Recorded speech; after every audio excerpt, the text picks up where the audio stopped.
Baby Twins Billionaire, Chapter 26.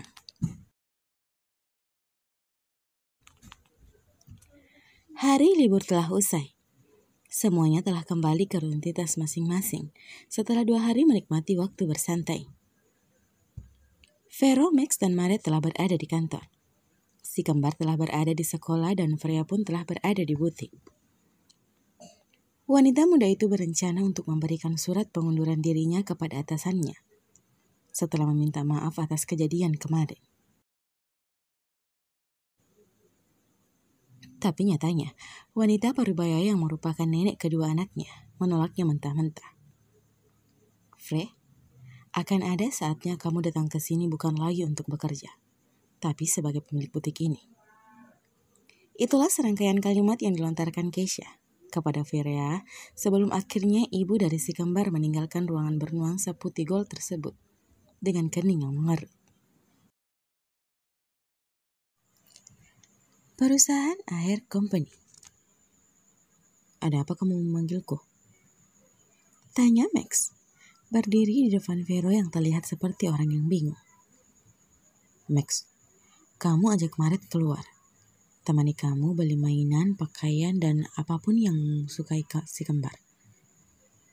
Ucapnya memberikan perintah yang sangat menguntungkan untuk saudaranya tersebut. Benar saja, bibir Max tersungging ke atas. Bersorak di dalam hati karena diberikan waktu untuk menghabiskan waktu bersama Maret.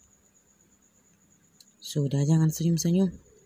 Aku tahu kamu pasti bahagia aku berikan kesempatan seperti ini. Cibir Vero menatap jengah pria yang umurnya lebih muda darinya 2 tahun. Max cengengesan. Terima kasih Pak Vero atas kemurahan hati. Saya akan memanfaatkan waktu berharga saya itu untuk membelikan semua yang dibutuhkan si kembar dan menikmati waktu berdua dengan Maret. Ucapnya formal, sedikit membungkuk sebagai tanda hormat. Cih, banyak drama. Cibirnya memutar bola matanya ke arah yang berlawanan dengan jarum jam. Oh iya, sekalian juga belikan kalung berlian untuk mami si kembar. Kalau perlu yang paling istimewa. Oke, siap. Apa aku boleh memberikan juga untuk Maret? Tanyanya sedikit memajukan kepalanya. Menatap wajah atasannya yang sedang menatap meja. Entah apa yang istimewa di atas meja tersebut. Terserah kamu saja deh. Yang penting semua yang aku butuhkan ada. Selain itu apapun terserah padamu. Yes. Taki girang Max sebelum kemudian berlalu keluar dari ruangan tersebut menuju ke meja Maret. Tuk tuk tuk. Max mengetuk meja Maret saat melihat wanita itu terlalu fokus hingga tidak menyadari jika dirinya telah berdiri di dekatnya. Maret menghentikan jari-jarinya yang sedang berada di atas keyboard PC di depannya. Mengangkat wajahnya. Sontak berdiri saat tahu siapa di depannya. Maaf Pak Max, saya tidak menyadari kehadiran Anda. Tutur Maret, merapatkan kedua kakinya di bawah sana, seraya mengulum bibirnya ke dalam. Tangan kanannya menyelipkan beberapa helai rambutnya ke belakang telinganya. Kamu terlalu fokus, Maret. Untung aku bukan pencuri. Kalau iya, sudah habis kamu. Tegur Max serius. Pria itu sudah memergoki Maret yang tidak peka dengan keadaan sekitarnya. Dan jika dia melakukan hal tersebut di luar sana, ia akan sedikit berbahaya untuk keselamatannya. Maaf, Pak. Kamu rubah sedikit kamu itu. Tajamkan pendengaranmu. Pinta Max. Baik, Pak. Saya akan coba. Balasnya dengan gugup, menyadari kesalahannya.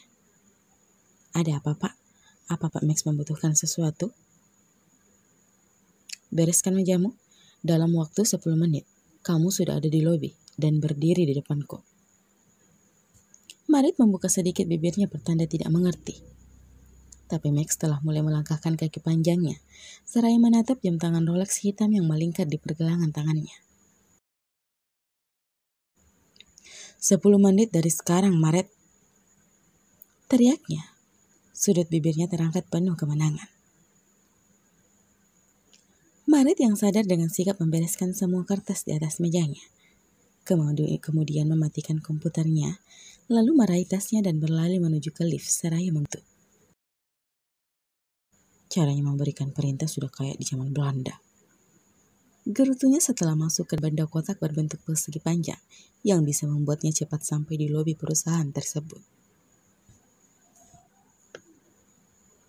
Malam telah tiba. Suasana terik kini telah terganti yang sedikit sejuk. Si kembar kini tengah berada di ruang tamu. Lebih tepatnya, duduk di atas karpet bulu. Meja portable karakter berada di depan mereka masing-masing guna untuk menjadi teman belajarnya. Kak Leo, panggil Fiona. Tangan bocah kecil yang sedang memegang pensil itu kini tengah menggantung di atas kertas putih yang masih polos.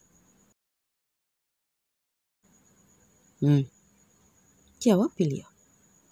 Bocah lelaki itu tampak sudah menggerakkan pensilnya, menuangkan imajinasinya dalam. Kakak gambar apa? Tanya Fiona. Kakak menggambar sesuai dengan cita-cita kakak. Jawab Leo tanpa memutuskan pandangannya ke hasil coretannya. Memang cita-cita kakak apa?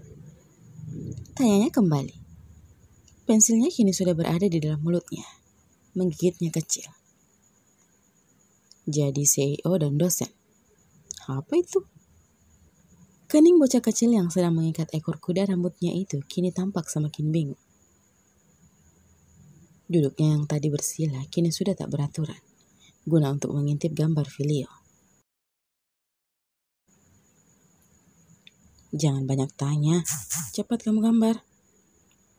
Leo masih sibuk menggambar dan tidak mengindahkan Fiona yang sudah sangat dekat dengannya. Fiona mendudukkan tubuhnya lesu. Vio nggak tahu mau gambar apa. Balasnya kembali seakan kasar pensilnya di meja. Kembali ke posisi semula. Memangnya kamu gak punya cita-cita? Vio bingung, Kak. Vio mau jadi artis. Vio juga mau jadi dokter, jadi guru. Vio juga mau jadi pembaca berita seperti di TV. Vio juga mau jadi... Ucapannya itu terjeda. Gadis kecil itu sedang berpikir. Sentaknya. Vio juga mau jadi polisi wanita agar bisa menangkap penjahat seperti di TV. Sangat keren. Pujinya, wajahnya menghadap ke atas. Membayangkan jika dirinya sedang memakai pakaian berwarna coklat tersebut. Pilih salah satunya Fiona. Tekan Leo.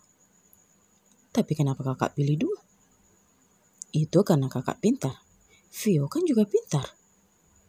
Ujarnya tak mau kalah. Ya sudah, cepat pilih dan gambar. Jangan banyak bicara. Kak Leo menyebalkan. Meski begitu, gadis kecil itu tampak sudah menggoyangkan pensilnya. Menggambar sesuatu yang telah mantap menjadi pilihannya. Freya yang berencana ingin melihat kedua anaknya itu menghentikan langkahnya saat mendengar keduanya berdebat. Freya memilih berdiam diri di balik tembok. Wanita itu tadi berada di dapur untuk membuat makan malam. Begitu mendengar suara keduanya, Freya menjadah kegiatannya di dalam sana dan beranjak ke ruang tamu. Freya tersenyum. Mami akan melakukan apapun agar bisa selalu bersama kalian. Ungkapnya. Bola mata Freya bergulir ke atas. Guna melihat jam dinding saat sadar, langit sudah mulai gelap. Tapi sahabatnya belum juga menampakkan dirinya. Kemana anak itu? Tuturnya. Aku telepon saja. Sambungnya kembali. Kemudian menggerakkan kakinya ingin ke kamar. Namun baru beberapa langkah terdengar berbunyi. Nah, datang juga. Freya memutar tubuhnya ingin membuka pintu. Tapi sebelumnya ia menyuruh untuk si kembar tetap fokus pada pekerjaannya. Saat Freya telah berdiri di depan pintu, ia langsung memegang handle pintu dan memutarnya. "Kenapa kamu lama sekali?" Ucapan Freya terhenti. Entah apa yang dilihat wanita itu di depannya hingga membuat wajahnya tampak begitu terkejut. Sambung, sampai jumpa di episode selanjutnya ya. Terima kasih.